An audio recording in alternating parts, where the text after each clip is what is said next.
All of the incidents in the Old Testament were written for our education, for our learning.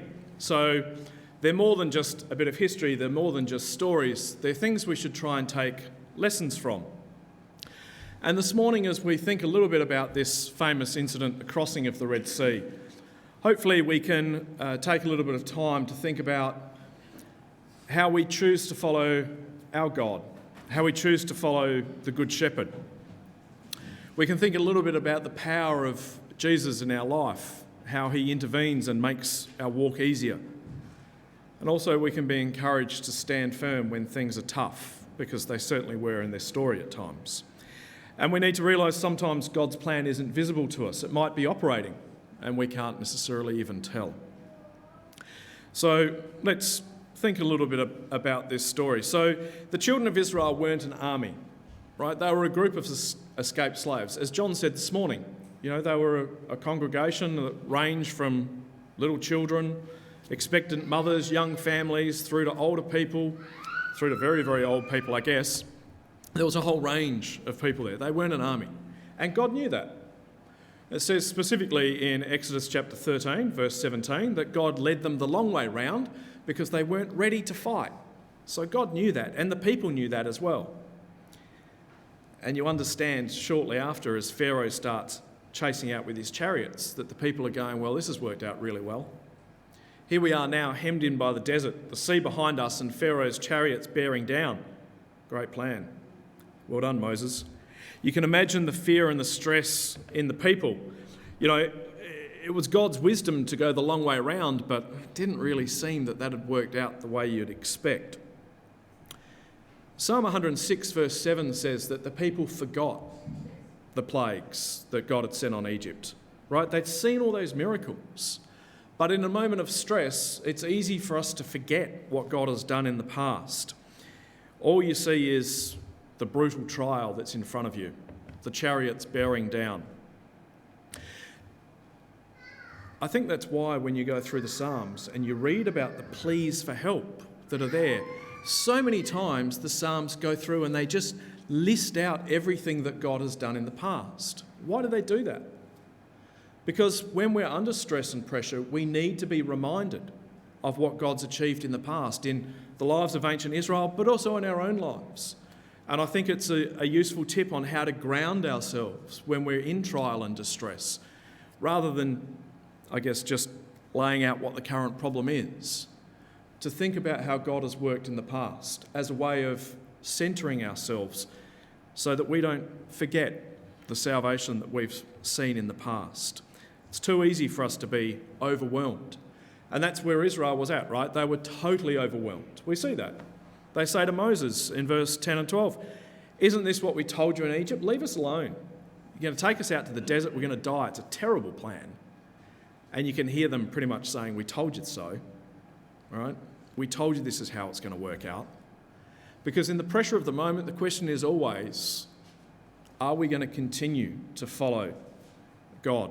Are we going to stay the course, or are we going to look backwards and go back to our old life? Are we going to blend into society at large? Because when the pressure's on, we need to choose like they did. They had to choose between Egypt and God. And when the pressure's on, what do we remember? The leeks and the garlics. Sarah made a fantastic leek soup last night. Really good. Not worth going back to Egypt for, but we remember the good things, right? We tend to forget the slavery. We tend to forget the way that it was impacting their families. We can be very irrational. One of the things in preparing this, which I thought was a little ironic, one of the symbols of Pharaoh's authority, when you see the pictures of Pharaoh, like with their arms crossed, they hold two symbols of authority. One of them was the shepherd's crook. Right? It's almost like you could choose. Who do you want to be your shepherd? Pharaoh or Moses, who was the shepherd that God had prepared? Who do we want to follow? Pharaoh or the good shepherd? It's pretty obvious that returning back to Egypt wasn't really an option for these people. And by the way, the other thing that Pharaoh held in his other hand was a whip. See, it might be a little bit attractive sometimes, the baubles, the shiny lights and stuff that we sung about in that hymn. But the reality is, returning to Egypt, well, there's a whip. as much as there's a shepherd's crook. But people are crazy. We're all crazy. We're all inclined to make the wrong decisions, and we see it all the way through history. The Jewish leaders with Jesus there scream out, "We've got no king but Caesar." Choose God's anointed, the good shepherd, or choose Caesar? Well, for political convenience, they decide that they'll choose Caesar. And 35 years later, they got the whip. The Romans came and destroyed the temple and destroyed the nation. We're all capable of the irrational tendency of turning back. 2 Peter chapter 2, verse 22 talks about it. He says sometimes it's like a dog going back to eat its own vomit. It's ridiculous, it's gross. Or as daft as cleaning a pig that goes straight back to the mud. We're capable of doing these things. And we need to sometimes check ourselves and realise that's not the empire, that's not the kingdom that we want to be part of, even when it gets tough. I mean, even our society today, it's vastly better than Egypt. It's pretty obvious. I mean, the freedoms that we enjoy, significantly better. But it still doesn't have God any closer to its centre. Egypt's capitalism, Caesar, fundamentally different values to God and his kingdom. God made all men and women in his image. Empire has been placing different values on people ever since. God put men and women in a garden to care for it, and, capitalism has perfected the way of cutting it down and digging great whopping holes in it. God made everyone of one tongue and nation, but even in our society, we define people as other, illegal immigrants, aliens, and devalue and divide. God's Son told us that we should provide a spare coat for the poor. Our society says we should accumulate as much as we possibly can, far more than we could possibly consume in our lifetime, and don't even stop there. From the Tower of Babel to Babylon in Revelation, it's been the same challenge for God's people. Under pressure, are we going to continue to stand apart, stand aside, or are we going to slip back into conformity with the social norms? God's appeal to us is the same from start to finish. In Revelation 18 verse 4, he says, "Come out from among her, my people. Don't partake in his sins. We don't want the future that is awaiting the kingdoms of men." The challenge is always to be separate. And when the pressure's on, when Pharaoh's chariots are bearing down, we can feel like we want to slip back, that we can reintegrate. But the reality is we can and we do make the right decisions. We were baptised because we saw a difference. We saw a value in the Good Shepherd. And Israel here ends up ultimately making a good decision. It doesn't kind of look like they were going to. There's no real clue that there's a faithful moment. How did they make the right choice? How did they walk through the sea? Well, they walked through because of the mediator. And I think that's something perhaps for us to think about this morning, because we also have a help, a leader. Israel had someone in Moses who understood their fears. He didn't share their doubts, but he understood the pressure they were under. And Moses, like Samuel, noted as great mediators for the nation. So Moses interceded. He spoke to God on their behalf, and a solution came through. Now, Moses was a great mediator, right? We know that, but he wasn't a patch on Jesus. And if we read through Exodus 14, just thinking about Moses for a second, what you see in verse 13 and 14 is that Moses tells the people that God is going to save them before he even talks to God, before there's even engagement. Moses doesn't even know what the plan is yet, but he trusts that God is going to provide a way through. He trusted God's plan before God ever spoke. In Hebrews 11 verse 29, we're told that by faith the children of Israel crossed through the Red Sea on dry ground. My question is, where in this chapter do you see the faith of the children of Israel? I don't think we really do.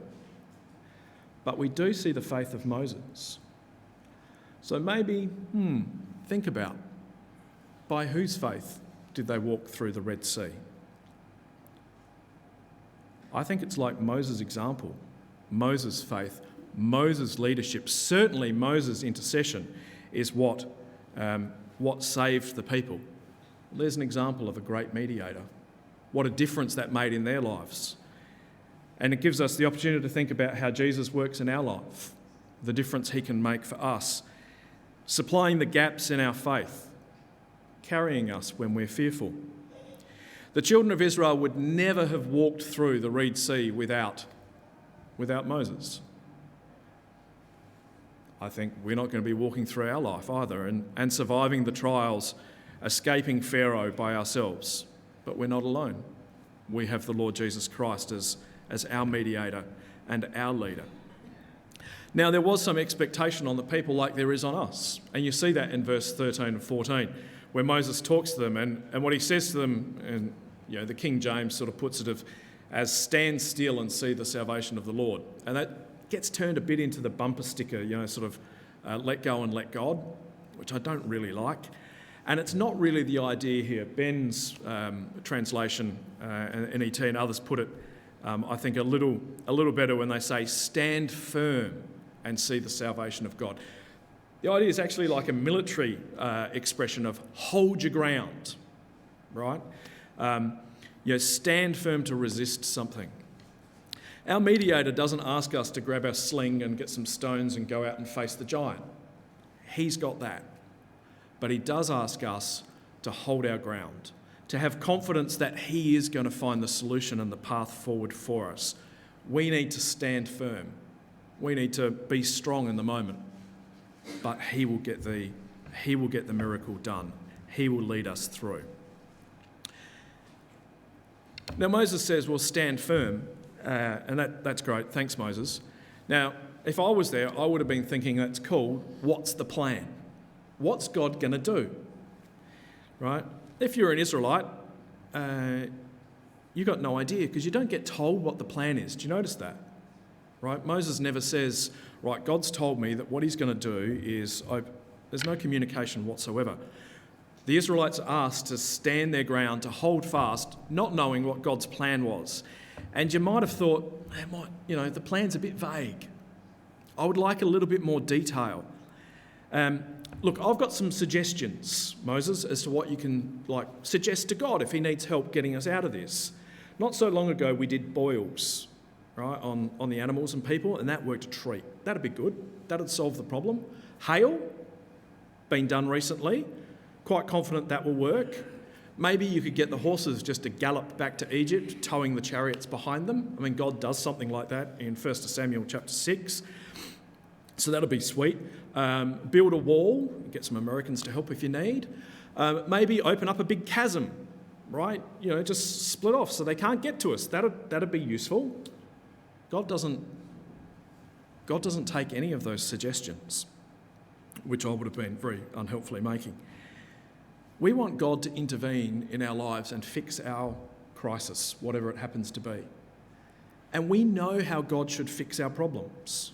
You know how God should fix your problem. There's at least 3 things you could list straight off that would fix your problems. And somewhat frustratingly, God doesn't take those obvious solutions sometimes.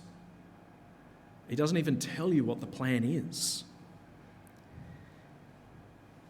But our mediator asks us to stand firm and trust that he's got it, that the unknown plan of God is going to come through and deliver. And so you're cowering in your tent, waiting for whatever this plan is, and God decides to make it worse for you. Because just when I feel like I'd really appreciate a bit of sleep, because I'm a bit stressed and whatever else, God sends this howling wind through that's shaking your tent. And I don't think they got them from boating, camping and fishing, so it might not have been that great a tent.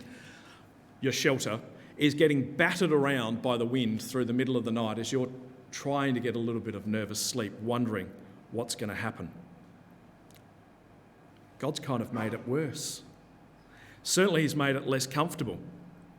There's a sea at our backs, an army of problems in front of us, and God's just added this wind, adding more pressure to the things.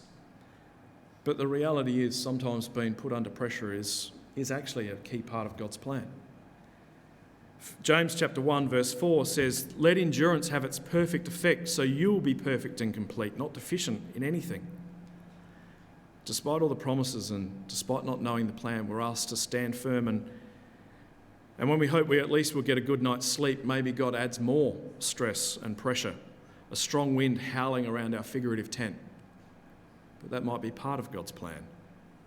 It might be part of him developing more endurance in us. And of course, the other perspective that we know, because we've read the story, right? We're not sitting there at 11 o'clock at night wondering what's going on and why this wind is howling around us. God's perspective was different. What appeared to the Israelites to be just one more uncomfortable thing, the wind, was actually God bringing their salvation. They wouldn't have seen it that way until the path opened up in front of the sea. Like we probably don't see sometimes how God has worked in our lives until afterwards. The reality is that this wind was God's power creating a way forward for them. And it's an obvious echo of Genesis chapter 1, verse 2, the Spirit of God moving on the waters in the darkness. The reality is that wind was God working a new creative work to bring his people to life, through the light, through the dawn, to be free from the problems of their current day. Well, we know that despite everything hanging in the balance, actually it worked out for Israel. They didn't run away. They didn't surrender to Pharaoh. They did stand firm. Moses' faith carried them despite their fears. Now, we said at the start, like Paul said, all these things are written down for our learning, for examples to us. It's not theory, right? Can we make it over the sea? Can we somehow cope with our problems with the chariots bearing down on us? Yeah, we can. Because like Israel had Moses there to find a way forward for them, so we have the Lord Jesus Christ that we can choose to follow, who understands our doubts and our fears. He doesn't share our doubts, but he understands them. And so for Israel, they start walking through the sea as the light eventually begins to dawn. They go forward to a new life, and Pharaoh, of course, perishes. But Israel go on, ultimately to dance and sing with Miriam and the women with the tambourines on the other side of the sea. They go on to Sinai to enter in covenant to be God's kingdom of priests. The tabernacle descends from heaven to be a place for God to dwell in the midst of his people. They were not extraordinary people. And I guess that's the key thing for us to remember, as, again, John alluded to. They were just a diverse mix of ordinary people. But they became something extraordinary because of their shepherd. Exactly as we can become. With an extraordinary leader, we can become extraordinary people. Now, we're here this morning to remember the greatest exodus of all. We're here to remember not only what the salvation Jesus has accomplished, but our ongoing role in that plan. And God uses lots of the echoes of Exodus when he talks about our salvation. Matthew 2, God called his son from Egypt. In the Transfiguration, he talks with Moses and Elijah about his exodus. He's called our Passover lamb by Paul. We're baptised just as the people were figuratively baptised. But the point isn't academic comparisons and going, oh, look, this is interesting, it all lines up, it's all the same. The point is that God worked in their lives to bring them to the promised land, and God works with us, ordinary people, to do amazing things. And one final sort of point of emphasis that hopefully we'll follow through with a little bit this morning. A critical part of our journey is joy. Joy is a fruit of the Spirit in Galatians chapter 5, verse 22. And when these people had passed through the sea, when they had got through that dark and difficult time, there was an outpouring of joy as they celebrated, and Miriam led the women with the tambourines that they had liberated from Egypt. And God heard that, and even if musical scales and instruments have changed, I'm sure it still delights God when he hears that joy from his people. So I don't know what your week past looks like, or looked like, and I don't know what the week ahead contains for you. Perhaps there is a space for joy. Perhaps it is just trying to hang on because of the pressure and the trial you're under. Maybe you're trying to see God's plan in your life and it's just not making sense. In fact, it feels like it's just making it worse. But know through all of that we are not alone. we have a good shepherd. We have a mediator whose faith and righteousness supplies what we ourselves could never achieve. And so as we take the emblems and remember our Passover lamb and our shared deliverance this morning, let's rejoice and be glad in, as Paul said in Romans, that our salvation is nearer than when we became believers. The night is advanced towards dawn and the day is near. It may not feel like it, but God can be working in our life in unseen ways to create what he wants, to build our endurance, to prepare us to be that kingdom of priests that he's looking for. And in the tough times, he asks us to hang on, to stand firm, and trust that our shepherd and our mediator will lead us through to a new life of salvation and